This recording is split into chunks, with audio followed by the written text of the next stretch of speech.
Assalamualaikum warahmatullahi wabarakatuh. Halo teman-teman, have a nice day ya. Jangan lupa selalu ber-ASN. Untuk video kali ini akan saya bahas tentang TKP untuk aspek integritas diri. Langsung saja nomor satu saya ambil dari simulasi SATBKN tahun ini. Nah, di sini untuk tes integritas diri itu memang tujuannya mengukur tingkat kebaikan atau ketulusan hati ya, dan bagaimana seseorang bisa mengatakan benar atau salah tanpa rasa takut, sehingga nanti ASN akan memiliki karakter integritas yang tinggi. Untuk soal nomor satu, ASN yang sukses adalah ASN yang, nah teman-teman, kalau ada soal dengan kasus umumnya adalah mengetahui karakter diri, maka usahakan untuk memilih opsi yang karakternya jujur jika kelima-lima opsi atau ada beberapa opsi yang sama-sama positif ya. Karena apa? Indonesia ini tidak kekurangan orang-orang pintar, tapi kekurangan orang-orang jujur ya. Jadi nanti ya orang-orang yang jujur ini diharapkan muncul bibit-bibit dari ASN ini. Jadi dari opsi jawaban yang ada ya, ambil yang ada kata jujur. Di sini hanya pada opsi A ya, profesional dan jujur dalam bekerja. Meskipun untuk yang ini juga tepat, melayani masyarakat dengan sepenuh hati, namun ketika ada pertanyaan seperti ini, ambil yang opsi jujur. Ini akan poinnya 5 daripada yang E ini. E ini juga benar namun poinnya 4 ya. Next, untuk nomor 2, dari simulasi SATBKN juga, saat melakukan store tunai di bank, teller melakukan kesalahan sehingga uang yang masuk lebih banyak daripada seharusnya. Sikap Anda adalah, oke, kasusnya seperti ini yang umum sering keluar adalah kelebihan kembalian saat transaksi ya, bisa di bank, saat jual beli, ataupun saat belanja di mall atau di toko. Solusinya, jeda pribadi yang tegas dan sesegera mungkin mengembalikan kelebihan tersebut. Jadi dari solusi ini, dari kelima opsi jawaban yang paling tepat adalah yang D ini ya, memberitahu teller bahwa ada kelebihan uang, sehingga kita punya integritas yang baik. Ketika ada hal yang kurang tepat, ada kelebihan uang, kelebihan kembalian, maka kita sesegera mungkin segera mengembalikan kepada yang berkepentingan ya. Next, nomor 3, rekan kerja saya mengajak saya berbuat curang agar mendapat keuntungan dari proyek pekerjaan yang kami lakukan bersama. Sikap saya adalah, oke, kasus ini adalah ajakan berbuat curang pada pekerjaan ya teman, bisa proyek, bisa tugas maupun sebuah acara ya. Jadi solusinya ketika kita diajak berbuat curang, tegaslah menolak ya, tegas menolak ajakan curang tersebut. Kemudian patuhi segala prosedur atau aturan pekerjaan yang sudah ada ya. Jadi dari opsi jawaban di sini yang paling tepat adalah menolaknya dengan keras ya teman-teman. Jadi ini kita punya integritas yang baik, kita punya tekad untuk menolak ajakan yang kurang baik saat pekerjaan berlangsung. Jadi itu teman-teman, menjelaskan alasan kenapa tidak boleh melakukan hal tersebut ini opsi B, meskipun juga positif tapi tidak langsung to the point pada tolakan terhadap ajakan tersebut ya. Next, nomor 4, hampir semua pegawai di tempat saya bekerja selalu meminta imbalan atas pengurusan surat-surat. Menurut peraturan yang diberlakukan di kantor, hal tersebut tidak diperbolehkan. Maka saya akan bersikap, oke, kasusnya di sini adalah adanya pungutan liar ya teman-teman. Jadi kalau ada pungutan liar, ini nggak bisa kita pungkiri bahwa masih banyak terjadi praktik-praktik pungutan liar di Indonesia ya. Namun kita harus optimis bahwa kedepannya kita harus menghindari pungutan liar ini dari siapa? Dari kita sendiri, dari kita sebagai ASN, sebagai pelayan publik nanti ya.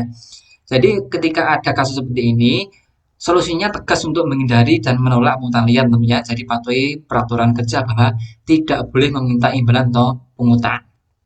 Sehingga dengan kasus seperti ini ya, kita tidak boleh melakukan hal tersebut. Ini opsi yang paling tepat, poinnya 5 ya teman-teman. Jadi dari opsi A, B, C, D ini semuanya tidak mengarah pada tegas menolak atau tidak melakukan pungutan tersebut ya. Next, soal nomor 5, saya adalah satu-satunya karyawan yang mengikuti rapat rahasia dengan jajaran petinggi. Yang saya lakukan adalah, oke, di sini kasusnya adalah menjaga rahasia perusahaan. Kita diberikan sebuah kepercayaan ya untuk menjaga kerahasiaan perusahaan, sehingga ketika ada kasus seperti ini, solusinya kita tegas tidak membosokkan rahasia pada pihak lain ya. Kita diuji integritasnya dalam menjaga rahasia perusahaan secara rapat-rapat ya. Sehingga dari opsi jawaban ini yang paling tepat adalah yang ini. Saya akan menjaga rahasia rapat-rapat dan tidak membocorkan kepada siapapun ya.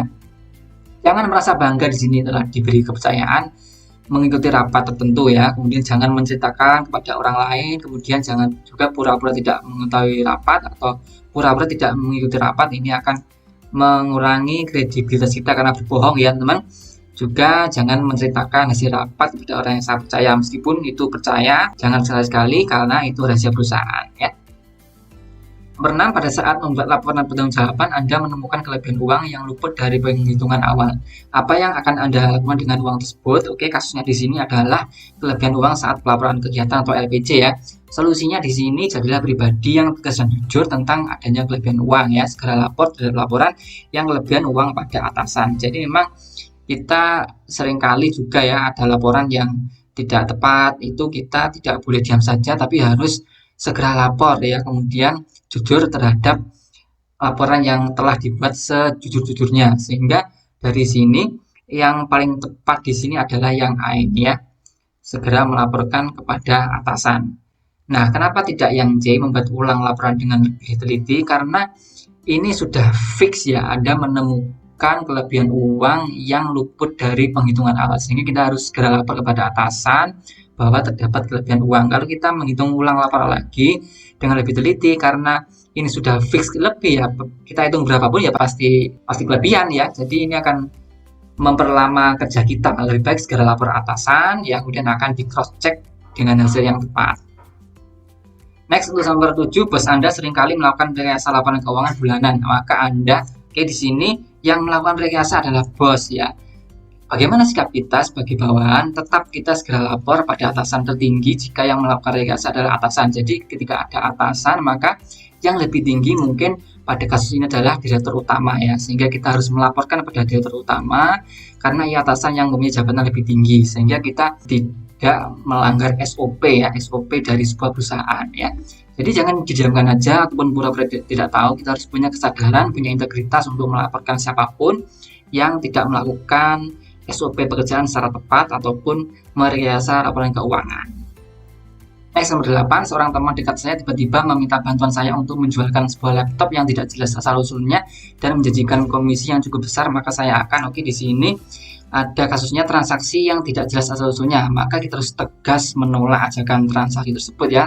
Kemudian minta penjelasan terhadap transaksi itu, kok bisa seperti ini, kok bisa dapat komisi banyak. Lah kita harus jelas meminta penjelasannya, sehingga dari opsi jawaban di sini yang paling tepat adalah menolaknya ya, dengan menjelaskan alasan yang jelas, sehingga di sini kita tahu asal usulnya, kita tahu duduk perkaranya, kenapa bisa kita diberi komisi yang cukup besar. Nah, di sini meskipun ada kata menolak ya, tapi tidak mau lagi berteman dengannya. Nah, ini jangan langsung tidak mau berteman ya, jangan juga kita coba-coba karena ini poinnya akan berkurang. Jadi yang B ini poinnya adalah 5 ya teman-teman ya. Langsung menolak dengan tegas, itu adalah integritas kita yang diinginkan nanti sebagai ASN.